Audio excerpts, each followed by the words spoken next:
Okay. Kailan ka huli nag-toothbrush? Napaka-personal naman yung tanong niyo. Oo, ba't di mo sagutin? Nagtututbrush ako. Ano ka? Ano toothpaste mo?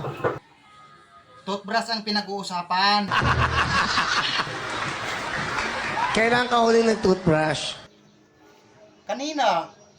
Namatay? After 3 weeks.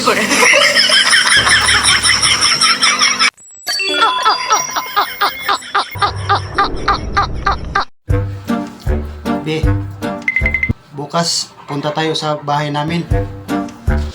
Papakilala na kita sa parents ko. Ililigal na kita. Tapos ano, pagdating natin sa bahay niyo, walang tao. Don't me.